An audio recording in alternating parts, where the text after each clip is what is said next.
Bajo las ruidosas calles bañadas por el sol de la Roma actual existe otra ciudad entera. Tras sus puertas se oculta un misterioso laberinto, frío, silencioso y eternamente oscuro. Dentro de las catacumbas hay pinturas y objetos que adornan unas paredes que estaban llenas de restos humanos. Los restos de las personas que creían que estos estrechos pasadizos conducían a la vida tras la muerte. Durante 3 siglos, los primeros cristianos fueron perseguidos por un imperio romano opresor. Su culto era ilegal. Durante esta época, los primeros cristianos de Roma enterraban a sus seres queridos en pasadizos subterráneos con la creencia de que, como la historia bíblica de Jesucristo, que fue sepultado en una cueva, ellos también podrían resucitar y volver a vivir.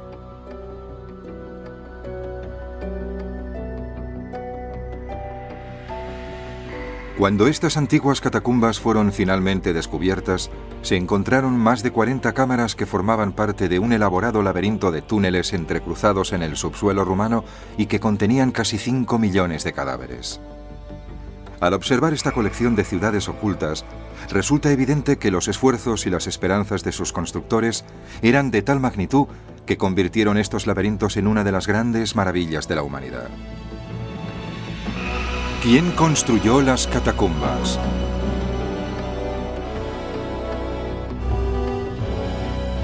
Las ciudades de los muertos.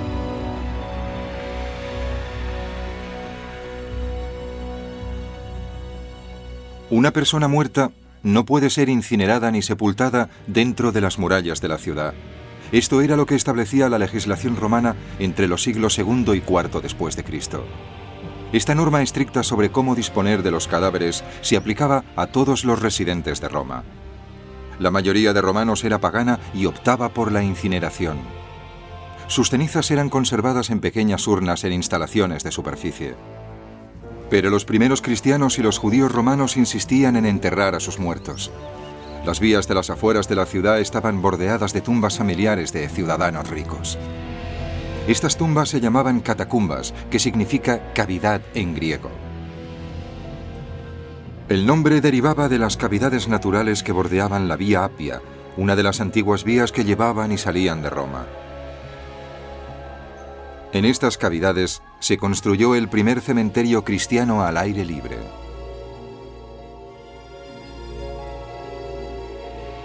Las catacumbas de Roma evolucionaron a partir de estas primeras catacumbas.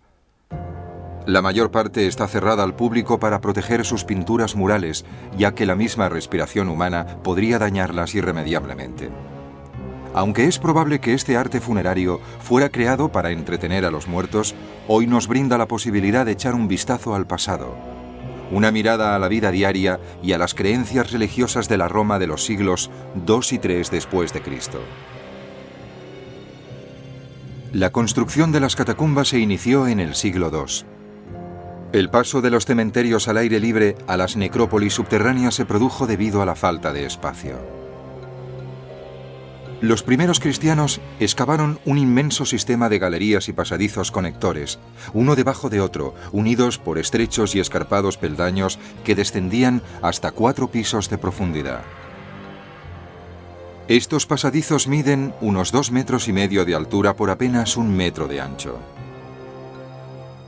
En las paredes se abren unos nichos rectangulares llamados lóculos, del latín loculi, o espacio reducido, en los que solo cabía un cadáver. En ellos se enterraba a los obreros, a las mujeres, a los niños y a los ancianos.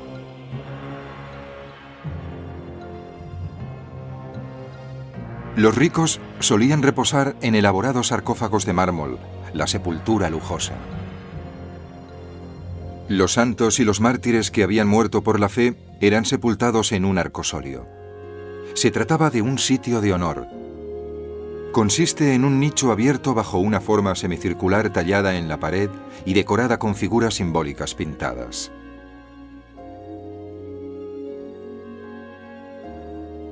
Muchas de las catacumbas recibieron el nombre de los santos enterrados en su interior. Las catacumbas de los santos Pedro y Marcelino contienen pinturas que dan pistas sobre los hombres que excavaron esta ciudad de los muertos. Las catacumbas son obra de una asociación de excavadores profesionales. Recibían el nombre de fosores, que significa constructores de cuevas, y formaban una especie de gremio, de un oficio muy especializado y difícil, por supuesto. Los fosores trabajaban la roca del subsuelo de Roma, que está formada por toba, un mineral blando parecido a la arenisca. Los antiguos constructores de cuevas abrieron elaboradas galerías en esta toba. En ellas abundan los detalles arquitectónicos tallados en la roca blanda y se tiene la impresión de que las catacumbas surgieron debido a alguna milagrosa fuerza natural. Los primeros excavadores de túneles querían proteger las tumbas de sacrilegios y saqueos. Diseñaron estos laberínticos y angostos pasadizos para dificultar o impedir a alguien de fuera escapar o encontrar el camino de vuelta.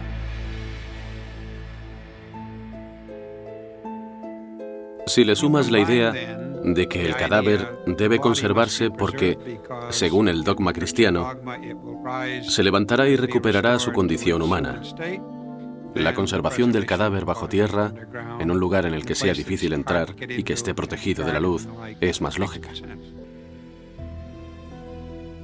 Los pasadizos eran tan oscuros y agoreros que el latinista San Jerónimo escribió que una visita dominical a la cripta de un mártir más bien parecía un descenso al infierno. Los domingos tenía la costumbre de visitar los sepulcros de los apóstoles y de los mártires, y solía entrar en las criptas excavadas a gran profundidad con sus paredes bordeadas de cadáveres, donde todo es tan oscuro que casi parece que las palabras de los salmos se hubieran hecho realidad. Desciendan vivos al infierno.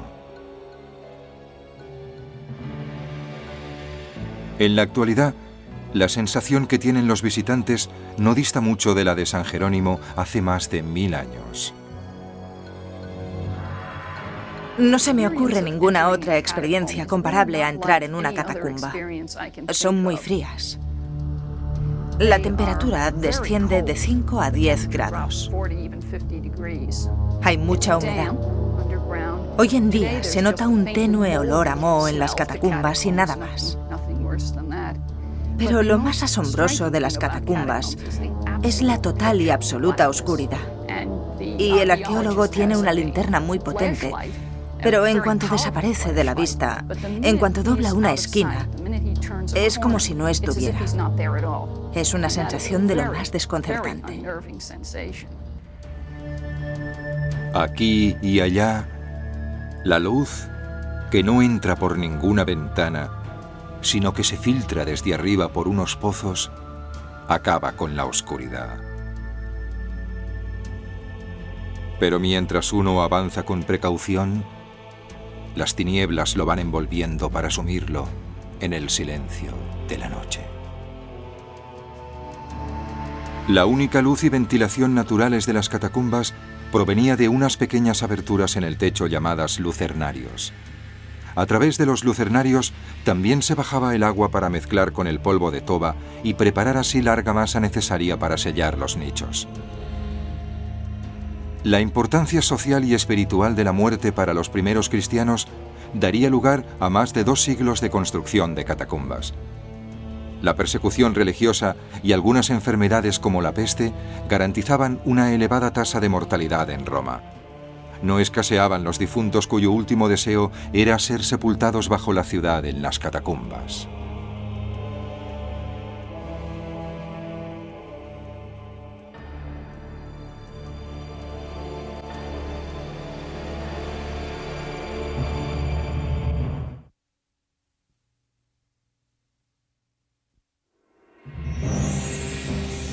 Vida y muerte bajo tierra. Introducirse en una catacumba romana es entrar en un misterioso reino de otro mundo. Los estrechos túneles transportan a los visitantes casi 2000 años atrás en el tiempo.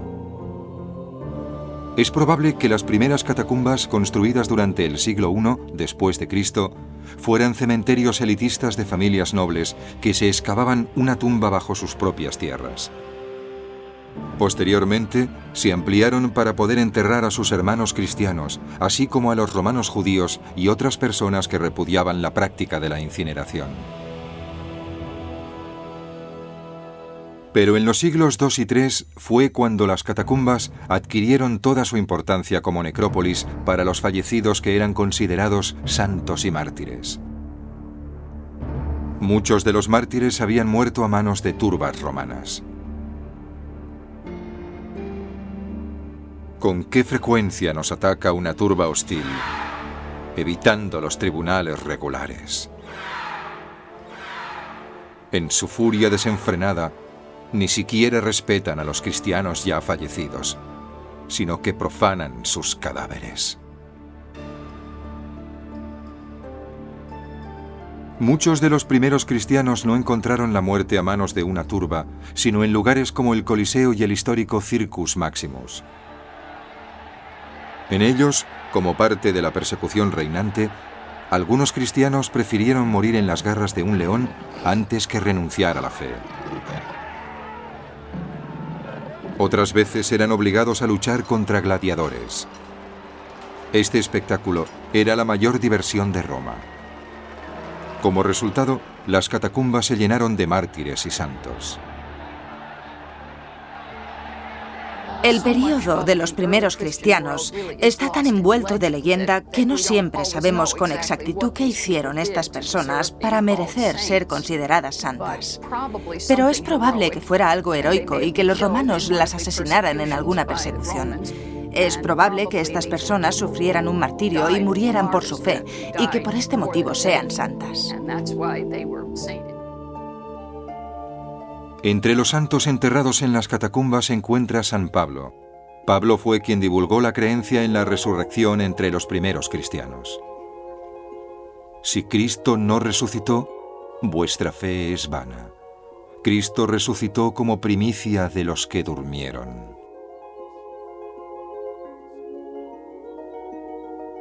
La confianza en la resurrección inspirada por San Pablo fue lo que impulsó a los primeros cristianos a enterrar a sus muertos en las catacumbas. San Pablo era el hombre que tuvo la visión de que el cristianismo sería algo más que una religión para los judíos, que podría ser una fe internacional. Y fue San Pablo quien convirtió el cristianismo en una fe internacional. Por esta razón, las catacumbas se convirtieron en un lugar de culto y visita a los santos y los mártires para los primeros cristianos. Durante siglos, los fieles cristianos rezaron y rindieron culto a los mártires, arrodillados en las catacumbas, reverenciando las tumbas de quienes habían muerto por sus creencias religiosas. Este altar de catacumba del siglo VI, ahora en ruinas, se usaba para rendir culto a los mártires. Las pinturas cercanas nos permiten comprender mejor estas prácticas iniciales. Las pinturas de las catacumbas nos proporcionan las mejores pistas sobre las prácticas de los primeros cristianos, y hay imágenes de grupos variopintos de personas sentadas alrededor de mesas, tomando vino y comiendo pan. Se trataba de una ceremonia muy sencilla y conmovedora. Los expertos creen que esta sencilla comida comunitaria consistente en pan y vino, representada en numerosas pinturas de las catacumbas, instaura el origen del ritual que terminó caracterizando la misa católica.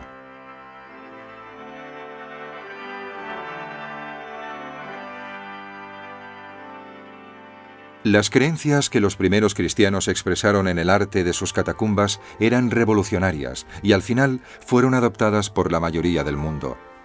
La más importante era la creencia en que la muerte no era el final, sino la puerta de entrada a la liberación divina y a la vida eterna.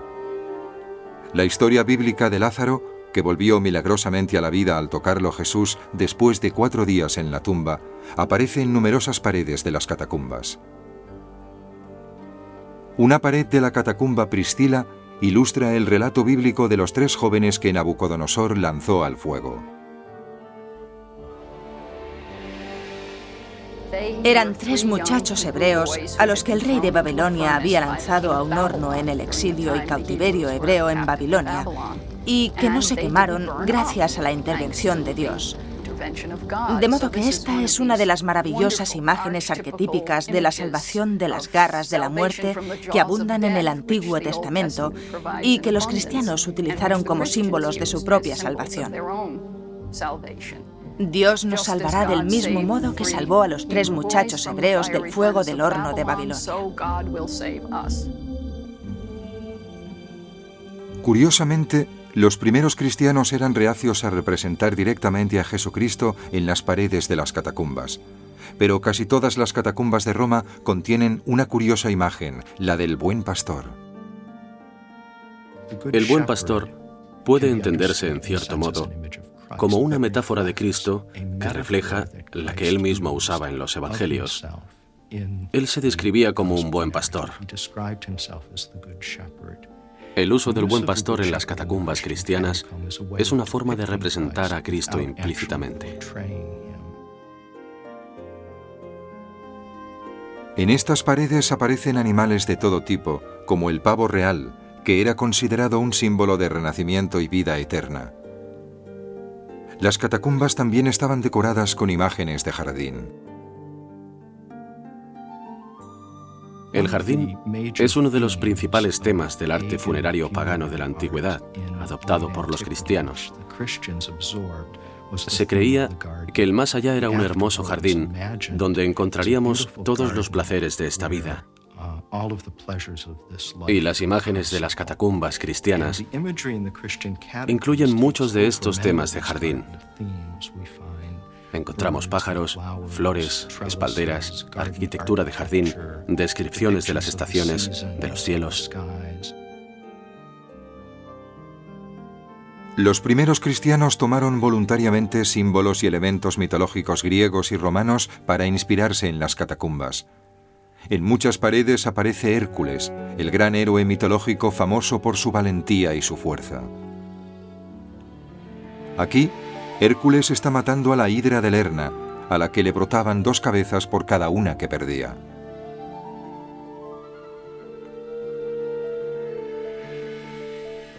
También resulta muy interesante el uso que hacían los primeros cristianos de las imágenes de delfines. Los delfines son símbolos greco-romanos. Son los animales marinos que, según las mitologías griega y romana, conducían las almas por el mar hacia el más allá.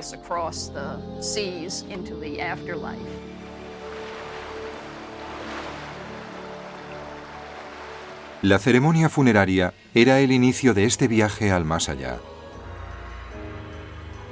Después de cruzar la entrada de las catacumbas, los cuerpos de los difuntos eran transportados a veces a grandes distancias por los pasadizos subterráneos que conducían hasta los lóculos o los arcosolios preparados para recibir el cadáver.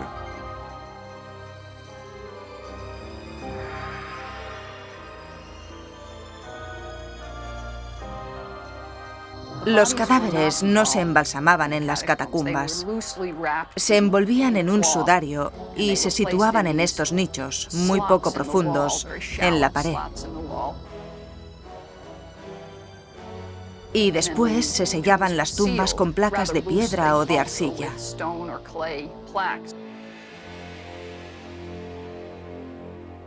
Después de que se hubieran puesto las placas de piedra en la abertura de la tumba, se les aplicaba argamasa preparada con polvo de toba y agua para sellarlas.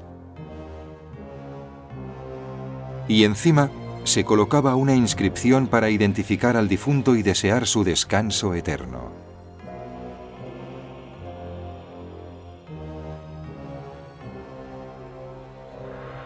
Es probable que la expresión moderna «descanse en paz» se remonte a las inscripciones de las catacumbas, donde se indica que los cadáveres descansan en ellas, y con la expectativa de resucitar después de su descanso. Estas inscripciones eternas nos dicen algo más que el nombre de una persona que vivió y murió hace mucho tiempo. Las inscripciones nos proporcionan información sobre los tipos de trabajo de la antigüedad, en su mayoría artesanos, pero había incluso cantantes o dentistas. Esta tumba es la llamada cripta de los toneleros. Se llama así porque estos antiguos toneleros fueron sepultados tras una pintura que representa a un grupo de hombres que posan junto a uno de sus toneles. Las inscripciones también nos proporcionan una idea del promedio de años de vida en la antigüedad. Por ejemplo, sabemos que los hombres vivían un promedio de 22 a 25 años. La gente solía morir muy joven.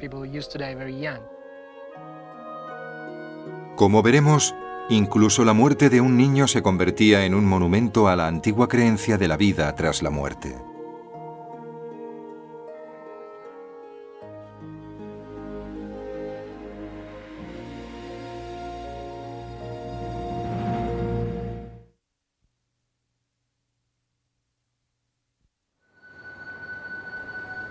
Durante la antigüedad, hubo un período en que se afirmaba que todos los caminos conducían a Roma. El año 400 después de Cristo, la vía más importante de la antigua Roma era la Vía Appia. En aquella época ya se habían construido las catacumbas más grandes y complejas. Pero se estaban excavando más y pronto habría casi 100 kilómetros de cementerios subterráneos debajo de la ciudad. Era una auténtica ciudad de los muertos, una necrópolis. Esta era la más grande, y los antiguos cristianos la denominaron Domitila. La creciente necrópolis.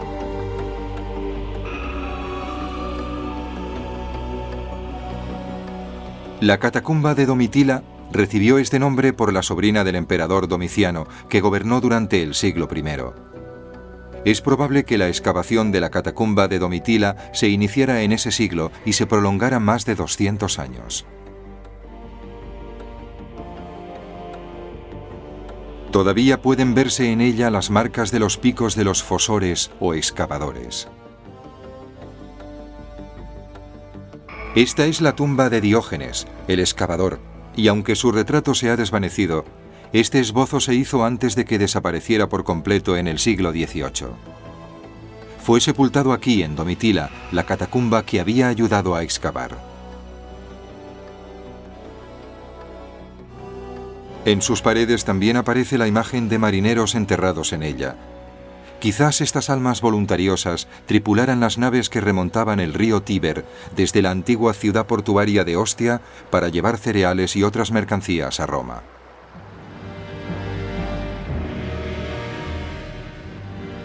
La catacumba de Domitila es una maravilla de espacio y de eficiencia.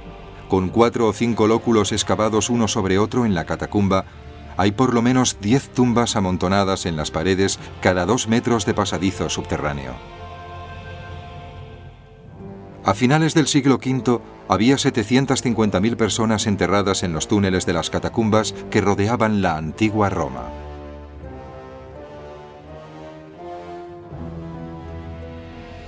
La catacumba de Domitila consta de varias redes superpuestas de pasadizos. Es una de las catacumbas romanas que presenta con mayor claridad una organización cuadriculada.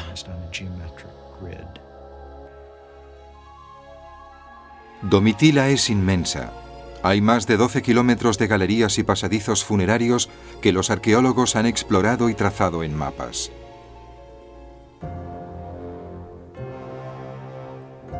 La existencia de tantos kilómetros de catacumbas debajo de Roma dio lugar hace mucho tiempo al mito de que los antiguos cristianos se escondían en ellas durante los períodos de peligro o de persecución. Las películas mudas y las ilustraciones de finales del siglo XIX y principios del XX favorecieron esta idea. Pero los expertos y los arqueólogos cuestionan la creencia centenaria de que estos túneles se usaban como escondite. Las catacumbas no se construyeron como escondrijos, se construyeron como cementerios subterráneos, y no se necesita demasiada imaginación para ver por qué eran escondrijos muy malos. La historia nos indica que las autoridades romanas conocían la existencia de las catacumbas y su situación. Si los antiguos cristianos necesitaban un refugio, las catacumbas no podían considerarse un lugar secreto. El verdadero motivo por el que la gente no podía esconderse ahí abajo era el olor que desprendían los millares de cadáveres en descomposición. El hedor debía de ser increíble y el olor a carne humana en putrefacción es angustiante, nauseabundo, psicológicamente horripilante y además tóxico.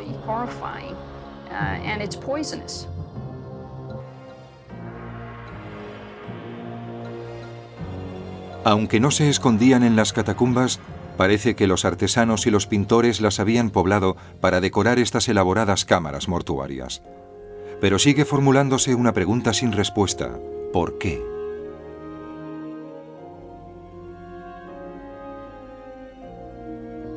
¿Por qué habría que decorar las catacumbas? Bien mirado, ¿por qué habría que decorar ninguna cámara funeraria? ¿Por qué decoraban el interior de las pirámides? La gente parecía creer que los muertos necesitaban esa clase de atención y que necesitaban un lugar de descanso agradable. Pero no se trataba de una decoración frívola. Los antiguos cristianos dejaban algo importante a los difuntos. Alrededor del 90% de las pinturas conocidas de las catacumbas corresponden al Antiguo Testamento. Son símbolos evidentes de la muerte y la resurrección. Por ejemplo, las 3 cosas básicas sobre Jonás. Ve la ballena, ésta se lo traga y después lo escupe al mar. Se trata de una escena muy frecuente y constituye, por supuesto, una clara referencia al bien y al mal para la persona salvada. La historia bíblica de Daniel en la guarida de los leones aparece representada por una persona desnuda entre 2 leones. Los antiguos cristianos creían que Daniel venció al peligro con la plegaria. Las pinturas murales de las catacumbas romanas suelen sorprender a los observadores actuales por su aparente falta de refinamiento. Es probable que quien espere la perfección del arte imperial romano que se creaba en la superficie considere estas obras naif o irregulares. ¿Se rebelaban los antiguos cristianos contra los cánones de belleza romanos o había otra razón? La razón de que las pinturas de las catacumbas parezcan chapuceras es muy sencilla. Las condiciones en que se pintaron eran terribles. Aparte de la luz parpadeante de las antorchas, reinaba una oscuridad total. Hacía frío, humedad y había además el hedor horrendo de los cadáveres en descomposición. Nadie querría pasar demasiado tiempo ahí abajo y no creo que eso favoreciera demasiado la inspiración. Aún así, estos sencillos monumentos de los antiguos cristianos de Roma nos permiten situarnos entre 2 mundos. Un mundo antiguo de pureza, fe y sencillez de culto, y un mundo moderno en que los símbolos de estas creencias añejas se van desvaneciendo. Y a continuación, descubriremos una catacumba judía bajo la residencia de Mussolini.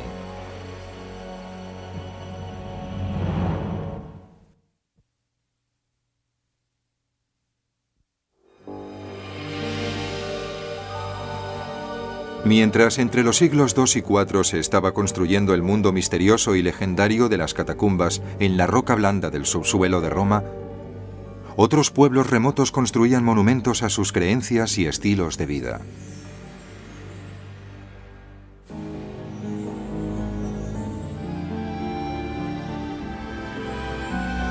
...164 después de Cristo. En América Central, la civilización maya, aún desconocida en Europa, erigía sus primeros monumentos a los ciclos de los cielos y a los gobernantes mayas que reinaban como reyes divinos. El año 452 después de Cristo, los refugiados que huían de los hunos dirigidos por Atila empezaron a construir la ciudad de Venecia en islotes situados en el mar Adriático. En América del Norte, hacia el año 500 después de Cristo, la cultura indígena del Valle del Mississippi había empezado a construir sus misteriosos túmulos funerarios. estos eran los centros de unas antiguas y complejas ciudades.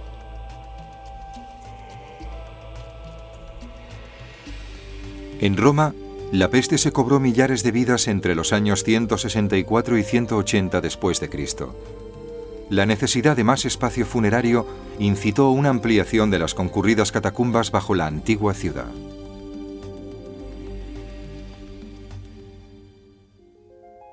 Las catacumbas desconocidas.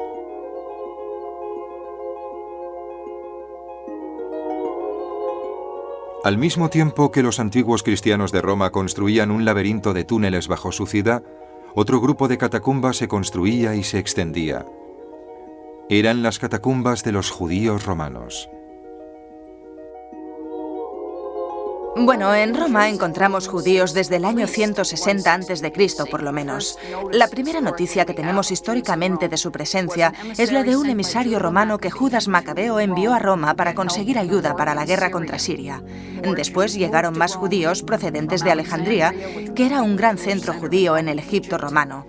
De modo que la comunidad judía de Roma es, de hecho, la comunidad judía con una presencia continua más antigua de todo el mundo occidental.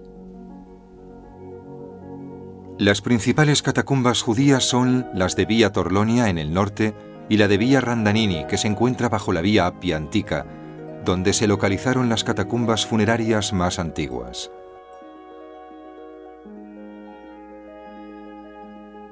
Aunque puede que sean anteriores a las catacumbas cristianas de Roma, lo que nos transmiten las catacumbas judías es atemporal.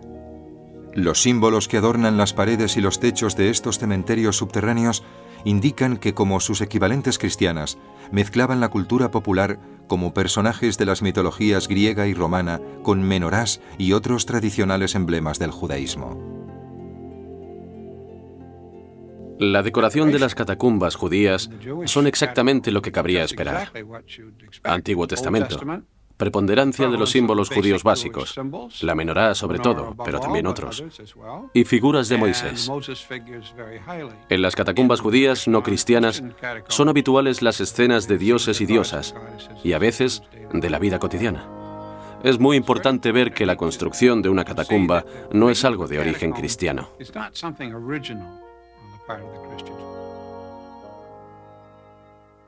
Las historias humanas que transmiten estas catacumbas son fascinantes. En la catacumba de Via Torlonia, a través de las pinturas y de las inscripciones de las tumbas, todavía podemos ver el conmovedor tributo de un padre a un hijo que murió hace más de 15 siglos. Había una inscripción en una catacumba judía en la que un hombre hablaba sobre su hijo adoptivo, lo que nos indica que en la antigüedad se hacían adopciones. Y este padre afirma que desearía poner a su hijo fallecido en un ataúd dorado, lo que significa que no tenía recursos para ello.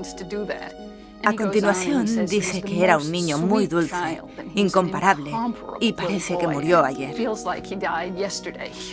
Su pesar parece reciente. Es una ironía histórica que sobre la catacumba judía de Via Torlonia se encontrara la residencia en tiempos de guerra del dictador fascista Benito Mussolini.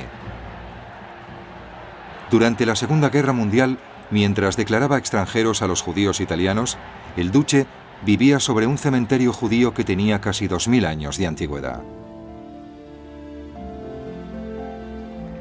Existe otra catacumba romana muy curiosa, y lo es porque está situada a más de 1500 kilómetros de Roma. Se encuentra bajo la ciudad portuaria de Alejandría. En ella, las reliquias desgastadas del antiguo Egipto descansan junto a columnas romanas. La catacumba se llama Come el Sugafa. En su interior vemos un lugar donde dos culturas se han fundido en una sola. Construida durante los siglos I y II después de Cristo, cuando Alejandría formaba parte del Imperio Romano, esta magnífica catacumba se parece mucho a las de la antigua Roma. A diferencia de las catacumbas romanas, los restos mortales se bajaban por un pozo, mientras el séquito descendía por la escalera de caracol situada a su alrededor. Pronto, la catacumba empieza a mostrar la curiosa mezcla de las culturas egipcia y romana que se ve en la superficie. Una cámara ritual está custodiada por la imagen de una serpiente. Se trata de un símbolo egipcio de protección. Sobre la serpiente vemos la cabeza de Medusa, el símbolo de protección que usaban los romanos. Como sus equivalentes de Roma, Comel Sugafa está iluminada a través de unos pozos, llamados lucernarios en las catacumbas romanas. Misteriosamente, una cámara que llevaba el nombre del emperador Caracalla, en el año 217 después de Cristo, contenía los huesos de un hombre y de un caballo. Quizás murieron juntos en combate, pero la tumba no ha revelado el verdadero motivo. Dentro de la cámara funeraria, más reducida, los arcosolios están excavados en piedra caliza. Están decorados con escenas tradicionales de la momificación egipcia.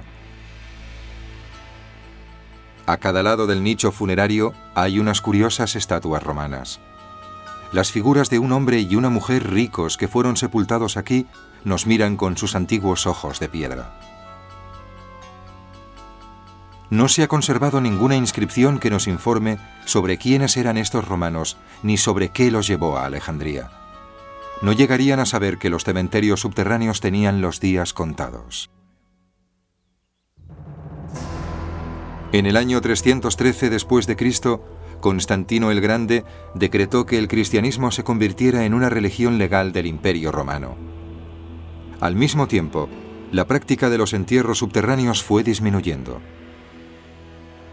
A finales del siglo V, las catacumbas dejaron de usarse. Se había vuelto habitual que los cristianos y los judíos usaran los cementerios al aire libre. El misterioso legado dejado en las catacumbas gracias a un enorme trabajo en gran parte se abandonó.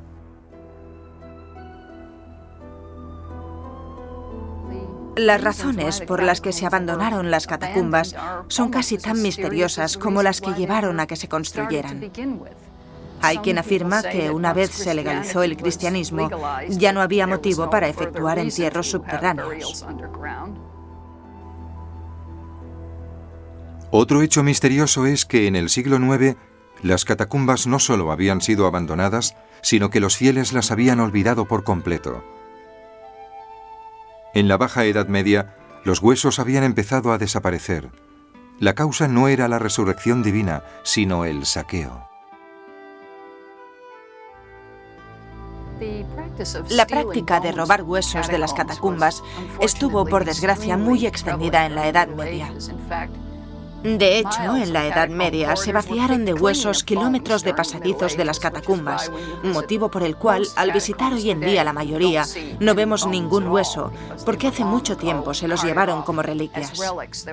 Y es que se creía que tenían propiedades mágicas, por lo menos durante la Edad Media. En esta época, las personas de la antigua ciudad de Roma iban a las catacumbas como visitantes o peregrinos para tocar la tumba de un mártir. El vandalismo era habitual, y en las catacumbas encontramos los primeros ejemplos de un problema que sigue asolando las ciudades hoy en día: los graffiti.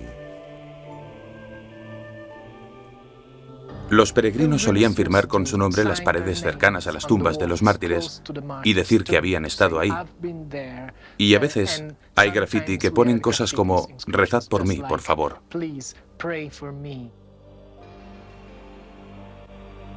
Durante la Edad Media, visitaron las catacumbas tanto personas bien consideradas como conflictivas, pero no se valoraría su indiscutible alcance como cápsula del tiempo y como ventana al pasado hasta su redescubrimiento. Durante unos 400 años, los perseguidos practicaron entierros subterráneos en las catacumbas de las afueras de la antigua Roma. Debido a su creencia en la resurrección y a su aversión a la incineración, estos primeros cristianos no tuvieron otra alternativa. Cuando por fin se legalizó su situación, el destino de las catacumbas quedó sellado. Como ya no eran necesarias, las catacumbas cayeron en el olvido durante casi 10 siglos. Una de las razones de que se olvidaran las catacumbas es porque están situadas bajo tierra. No hay nada evidente que indique dónde está una catacumba. De hecho, el descubrimiento de algunas de ellas fue puramente fortuito. El primer descubrimiento tuvo lugar el mes de junio de 1578, cuando unos obreros que excavaban una mina de cemento cerca de Roma encontraron por casualidad un cementerio subterráneo, una catacumba. Eso estimuló a uno de los investigadores más laboriosos de la época. Era Antonio Bosio, cuya obra publicada, Roma subterránea, contenía notas y descripciones de sus exploraciones de kilómetros de túneles y galerías funerarias. Esto le valió el sobrenombre de Colón de las Catacumbas. Los arqueólogos actuales deben gran parte de sus conocimientos de estos antiguos túneles a otro hombre. Su nombre era De Rossi. El estudio de las catacumbas romanas da otro gran salto adelante con la aparición en el siglo XIX de Giovanni Battista de Rossi, que prosigue en gran medida la obra de Bosio en la documentación de las catacumbas romanas. Pero también intenta darle un nuevo enfoque científico. Giovanni Battista de Rossi, abogado de formación, sería el primero en proporcionar mapas detallados de las catacumbas a los arqueólogos actuales. También proporcionaría a los historiadores catálogos de los objetos que descubrió durante sus años de exploración.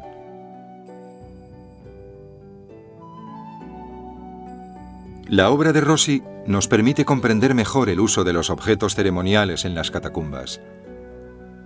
Sus ilustraciones sugieren que, del mismo modo que las pinturas murales estudiadas, los objetos rituales, como las lámparas de aceite, también estaban decorados con símbolos cristianos como la conocida imagen del Buen Pastor.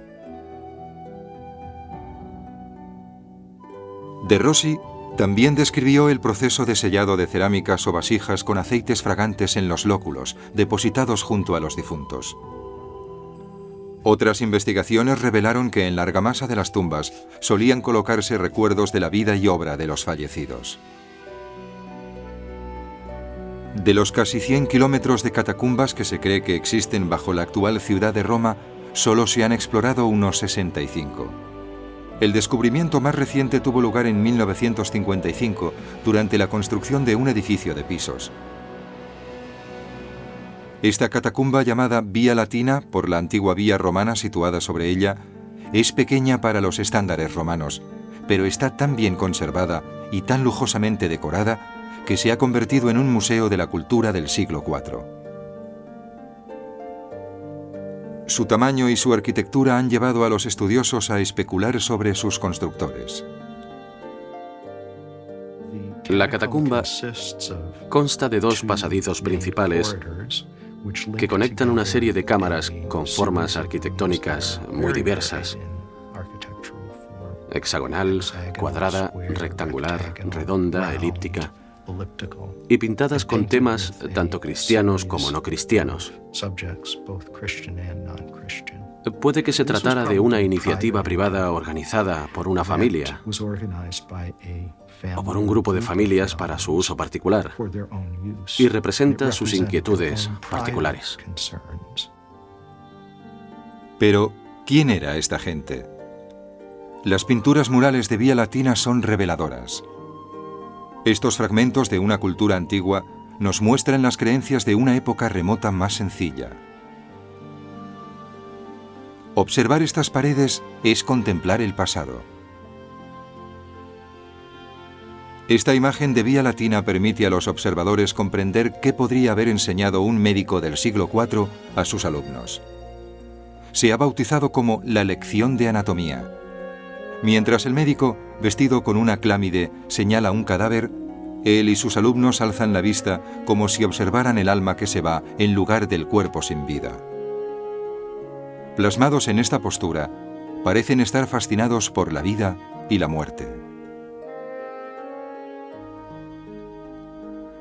A lo largo de la historia humana, la muerte ha fascinado a la gente, que la ha aceptado de diversas formas, y las catacumbas romanas la aceptan de un modo muy distinto a cómo la aceptamos hoy en día. Los primeros cristianos parecían recibir la muerte con cierta alegría y con la expectativa de la vida en el más allá, con una inmediatez a su fe que no encontramos demasiado a menudo en la actualidad.